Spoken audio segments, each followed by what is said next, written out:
हमारे देश का इतिहास महानता, वीरता, शौर्य और पराक्रम तथा प्रेरणात्मक पहलुओं से भरा पड़ा है। एक से एक इस देश में महान प्रेरणात्मक विभूतियाँ हुईं जिन्होंने भारत के इतिहास को गौरवशाली और महान बनाया है तथा समय समय पर ऐसी प्रेरणा दी है कि वो प्रेरणा अक्षुण्ण है, अद्वितीय है और अतुलनीय है। ऐसे ही आज महान पुरुष जो बुंदेलखंड के महान गौरव हैं तथा जन जन में उनका श्रद्धा और विश्वास एक भगवान की शक्ति और देवदूत के रूप में आज भी फैला हुआ है। ऐसे महान पुरुष राजा श्री हरदौल जी की आज हम प्रेरणात्मक प्रसंग को सभी को शेयर करने का प्रयास कर रहे हैं।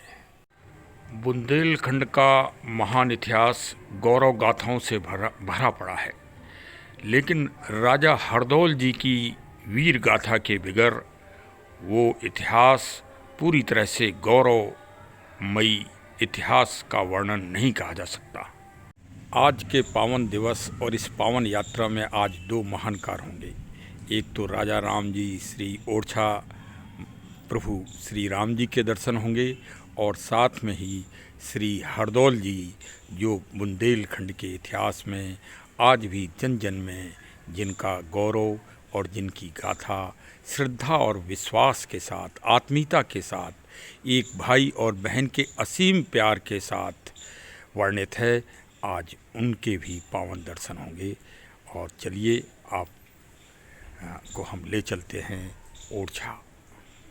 ओरछा वो पावन नगरी है जहाँ प्रभु राम जी की गाथा जन जन में कण कण में व्याप्त है और उसी के साथ राजा हरदौल जी का महान त्याग और महान प्रेरणा जन जन कण कण में व्याप्त है।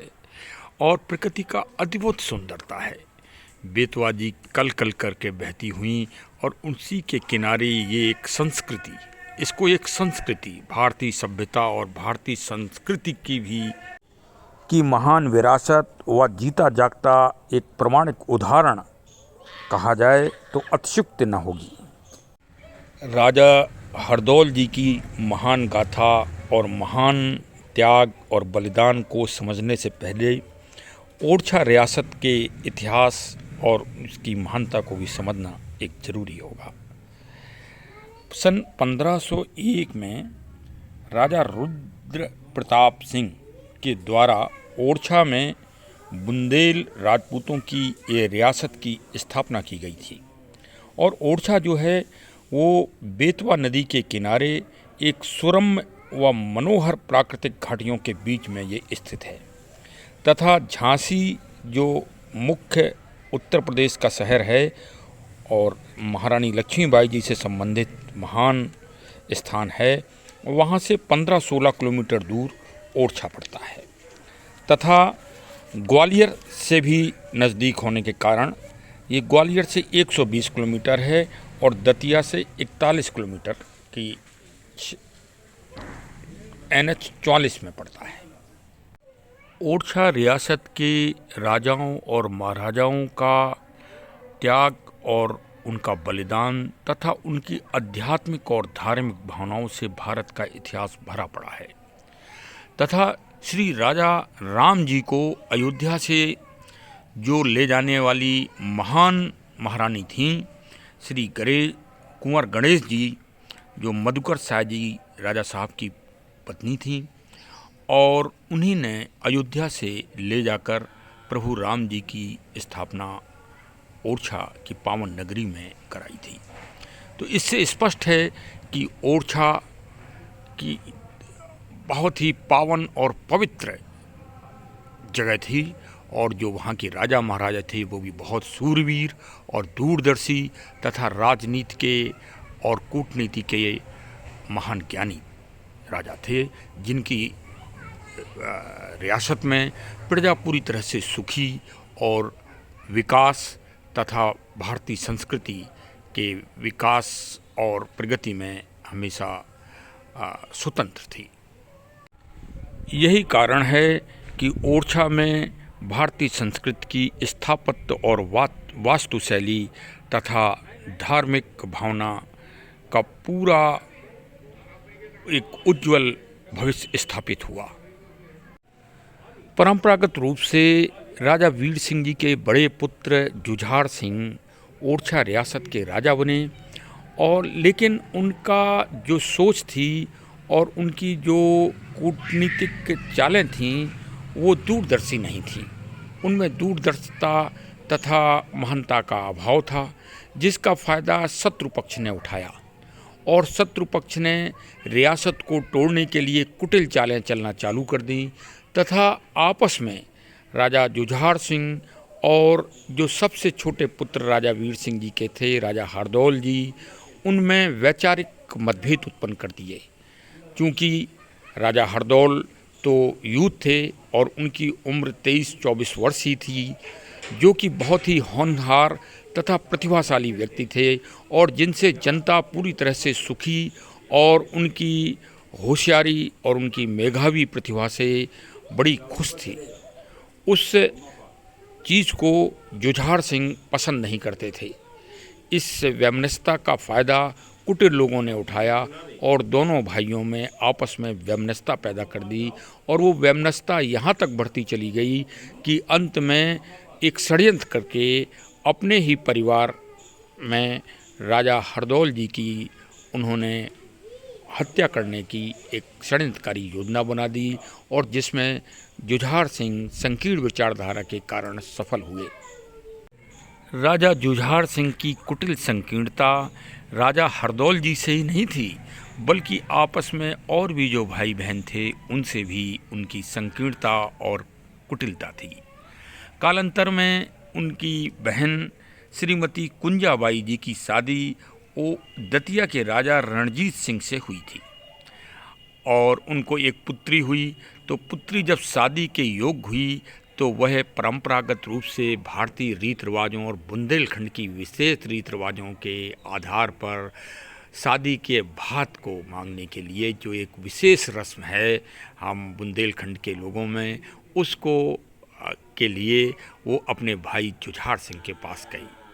लेकिन जुझार सिंह ने कुटिल और संकीर्ण मानसिकता के कारण उनका अपमान किया और यह कहा कि जो तुम्हारा भाई हरदौल तुमसे प्यार करता था, अब तुम उसी के पास जाओ और वहीं अपनी बात को मांगो, और हम तुम्हें कुछ नहीं कर सकते, आप हमारी रियासत से निकल जाइए। श्रीमती कुंजाबाई अपमानित होने से काफ़ी दुखी हुई और काफ़ी निराश हुई, लेकिन उनको एक अतृम शक्ति के द्वारा उनको ये भाव जागृत हुआ कि चलो अपने छोटे भाई जहाँ उनका अंतिम संस्कार हुआ है वहाँ पर आवाज़ देकर उनको सादर आमंत्रित जरूर किया जाए। और ऐसा उनको जो चेतना आई, उस चेतना के द्वारा उन्होंने यह कृत्य किया और उनको सादर भात पहनाने के लिए सादर आमंत्रित करने के बाद वह अपने पति के घर दतिया वापस लौट गईं और शादी की निर्धारित तारीख पर अपनी दी हुई आवाज़ के आधार पर अपने भाई का इंतज़ार करने लगी। भांजी की शादी का वह पावन समय, निर्धारित तारीख आ गई और भात की रस्म का भी इंतज़ार होने लगा। लेकिन लोग बाग यह जानकर रानी कुंजा देवी बाई जी का उपहास भी करने लगे कि उसी समय जब भांजी अपने मंडप के नीचे पहुंची तो देखते हैं कि कुछ गाड़ियां सामान से लदी हुई बैलगाड़ियां दिव्य रत्न और दिव्य कपड़ों और जो भी साथ सामान भात में पहनाया जाता है मामा के द्वारा, क्योंकि श्री राजा हरदौल जी उस भांजी के मामा थे। और जब घर के सामने बिगर किसी गाड़ीवान के, बिगर किसी हरकारे के जब गाड़ियां चल के अपने आप पहुंच रही थीं तो लोग बाग यह देखकर हतप्रभ हो गए। यह एक चमत्कार था और अंत में वो भात पहनाने की रस्म भी पूरी की गई। तो एक अज्ञात महाशक्ति के द्वारा विधिवत रूप से भांजी बहन और सभी परिवारजनों को जो रिश्ते में मान्य लगते थे उन सबको भात विधान के साथ पहनाया गया। अंत में भांजी के होने वाले दामाद इस बात की जिद पर अड़ गए और उन्होंने कहा कि ये अदृश्य शक्ति जो भी है वो जब तक मेरे सामने नहीं आएगी तब तक मैं मंडप में भांवरे नहीं डलवाऊंगा। इस बात पर काफ़ी विचार हुआ और गहमा गहमी हुई। अंत में राजा श्री पूज्य श्री हरदौल साहब सशरीर वहाँ पर प्रकट हुई और यह घटना अभी लगभग ज़्यादा पुरानी नहीं है, लेकिन जन जन में ये एक मान्यता और विश्वास के रूप में अजर और अमर है। अंत में ये महान कार्य किया गया और साथ में ये अनुबंध भी किया, दामाद और भांजी के द्वारा ये अनुबंध कराया गया कि जब जब किसी भांजी बहन की शादी होगी राजा हरदौल साहब वहाँ अवश्य आमंत्रित किए जाएंगे और उनको उनका अंश आज भी प्रदान किया जाएगा। वो सम्मान, वो अद्वितीय प्रेरणा आज भी बुंदेलखंड में जन जन में व्याप्त है। जब भी घर में कोई मंगल कार्य, मांगलिक कार्य, शादी, ब्याह आदि जितने भी रस्में होती हैं उन पर उनको सादर आमंत्रित किया जाता है तथा पहला कार्ड और भंडारे भोज आदि का पहली थाली राजा हरदौल साहब को आज भी समर्पित की जाती है और जहां उनको सम्मान सहित बुलाया जाता है वो मांगलिक कार्य निर्विघ्न रूप से पूरा होता है। ये बुंदेलखंड की एक अजर अमर कहानी चल रही है और ये एक कहावत यहाँ उदाहरण स्वरूप पूरी तरह प्रासंगिक सत्य है कि प्रबल भक्त के पाले पढ़कर ईश्वर को सिद्धांत बदलते देखा है। प्रबल भक्त के पाले पढ़कर ईश्वर को सिद्धांत बदलते देखा है। उसके महान नायक श्री हरदौल साहब पूरी तरह से साकार हैं और पूरी तरह से भारत के इतिहास में अजर अमर हैं। आज भी वो जन जन की समस्याएं और विशेषकर बच्चियों, बहनों और बालिकाओं की समस्याओं के लिए रात दिन अदृश्य भाव के रूप में समर्पित रहते हैं। जय हो राजा हरदौल जी की। और अब मैं आपको पूरे पावन दर्शन बहुत अच्छी तरह से करा रहा हूँ और वहाँ पर जो कि श्री पंडित जी हैं उनसे वार्ता भी कराकर और एक उनकी गौरव गाथा को अमर बनाने का एक सार्थक छोटा सा प्रयास कर रहा हूँ। ये हरदौल जी के पावन स्थान पर मैं इसमें मौजूद हूँ और पंडित जी श्री शुभ नाम सर मुकेश कुमार साहब थोड़ा यहाँ के प्रभाव और महत्व और ऐतिहासिक चीज़ के बारे में हमें थोड़ा बताएं जिससे हमारे जो दर्शक लोग हैं। ये हरदौल जी का बैठक स्थल है। अच्छा, और हरदौल जी को बुंदेलखंड में ये समझिए प्रथम पूज्य माना जाता है और जो भी यहाँ शुभ कार्य होते हैं तो पहले शुभ कार्य का आमंत्रण हरदौल जी के समक्ष रखा जाता है, उनसे निवेदन किया जाता है कि हमारा कार्य संभालें। तो आज भी हरदौल जी का आशीर्वाद उस कार्य में पहुँचता है और उस कार्य को मंगलमय होता है और अच्छी तरह से संपन्न हो जाता है। तो बुंदेलखंड में तो विशेष ही हो गया है इनका। शादी विवाह में भी प्रथम पत्रिका इनके समक्ष रखी जाती है, प्रथम भात भी इनसे मांगते हैं। जी चलिए जी जी आगे। हरदौल जी महाराज मर चुके थे तो मरने के उपरांत उनकी बहन आई यहाँ पर इनके राजा के पास जो यहाँ के राजा थे, ये राजा के छोटे भाई थे। अच्छा अच्छा। तो उनके पास पहुंची कि आप भात दीजिए, हमारा कार्य कीजिए। तो उस समय राजा ने मना कर दिया कि तुम अपने भाई के पास जाओ, हरदौल जी के पास, उन्हीं के पास जाओ, उनसे भी बात मांगो। क्योंकि हरदौल जी मर चुके थे फिर भी मृत्यु उपरांत वो उनकी समाधि पर आई, उनसे विशेष निवेदन किया कि जब तक आप भात नहीं देंगे भांजी की शादी में, शादी संपन्न नहीं होगी, आपको ही आना पड़ेगा। तो उस समय हरदौल जी ने आभास किया उनको कि जिस दिन आपकी शादी होगी उस दिन मैं आऊँगा और आपका पूरा काम करूँगा, जो जो मामा का दायित्व है वो पूरा करूँगा। तो जिस दिन इनकी भांजी की शादी रही, चूँकि इनकी बहन दतिया थी, अच्छा, तो ये दतिया भात लेके पहुँचे मरने के उपरांत। और जो जो नेक होते हैं मामा के बुंदेलखंड में भांजी की शादी में, पूरा इन्हें मृत्यु उपरांत किया, वहाँ प्रकट हुए, पूरा सामान दिया, पूरे नेक किए।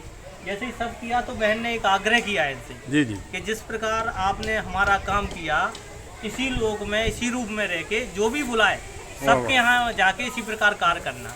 तो उस समय इन्हें वचन दिया कि जाओ, अब मैं यही करूँगा।